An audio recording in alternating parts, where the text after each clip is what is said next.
Hello, I'm Dave, and I'm owner of High Level Alarms.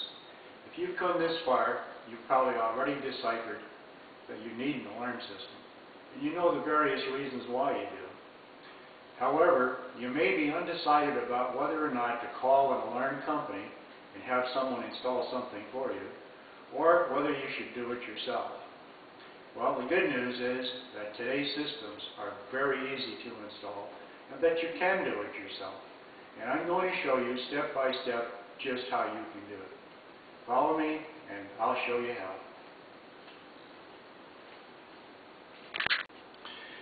Okay, once you've unpackaged your system, the first thing you want to do is put everything on a table where it's easy to work with. In this case, I happen to have the control already mounted, but I'm going to take it apart for you to show you what we would do on the table. Now, the control comes apart by inserting a small screwdriver at the top where there's two tabs, and it splits open, and this comes apart into two pieces just like that. There's a ribbon cord in between. That ribbon cord can support the system if you put it down carefully where it's hanging like so.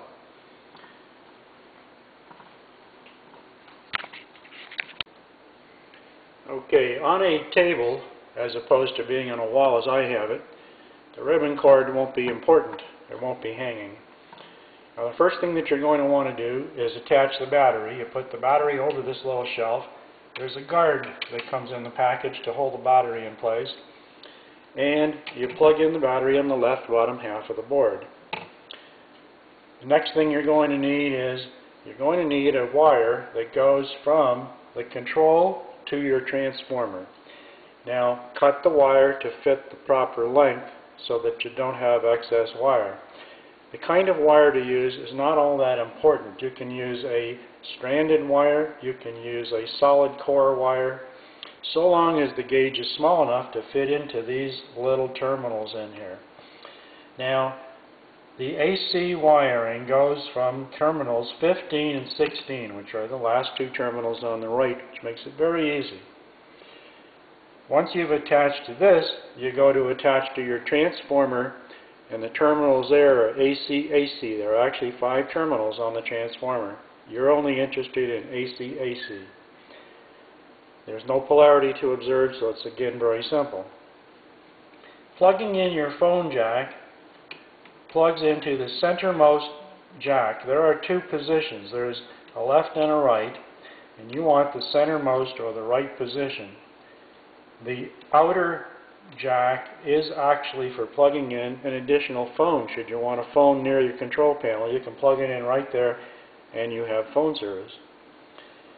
That's pretty much it for the control. Once you are done with attaching all of the wiring, you will now mount the control on the wall. And there are numerous holes back here for mounting. 4 screws should be sufficient. Put more if you don't feel secure with 4.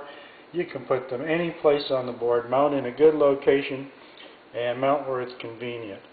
Once you've got the control mounted, you take the bottom half and you hinge it from the bottom up and simply push to close. And that's all there is to the control panel.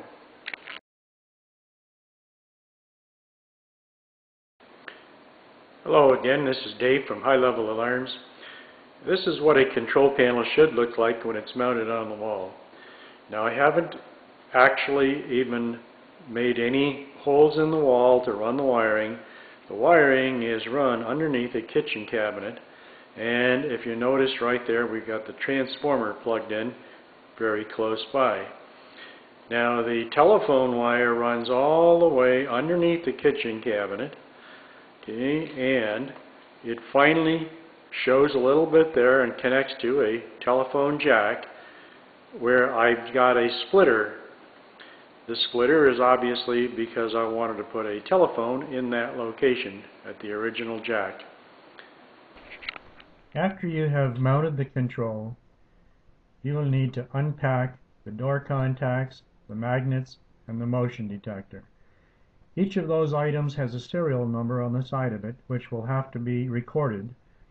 And along with that, please mark on a piece of paper where each serial number belongs, such as front door, back door, side window, living room motion, that sort of thing. Then mount the units either with a double-sided tape or with screws into your preferred location. Mount them where they will be out of the way and where they will receive the least amount of abuse. In this case, you see a door opened where the magnet is on the door. That would be my preferred location for that unit. You can't always mount horizontally, and occasionally you will have to mount vertically. In a two-door situation as here, you can see that the magnet is on the center door frame and the transmitter is on the door. They are mounted with double-sided tape. Should the door swing open, we have an option of having an alarm with one unit on both doors. That's convenient and it saves money.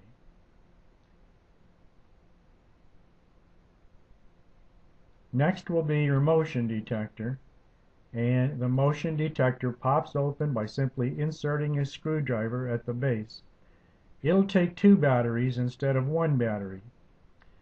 The battery life on all of these units is about 3 years, so please don't be concerned that they're going to last a few months and die on you. And when they do eventually go, there'll be a report to Central Station telling us that that unit needs to be replaced for batteries. This unit is located in a corner mount situation, but you can flat mount on a wall just as well. The concept would be to usually mount approximately 7 or 8 feet off the floor for the most amount of coverage. If you should have any questions at any time, please feel free to contact me. We're always here to protect you and yours.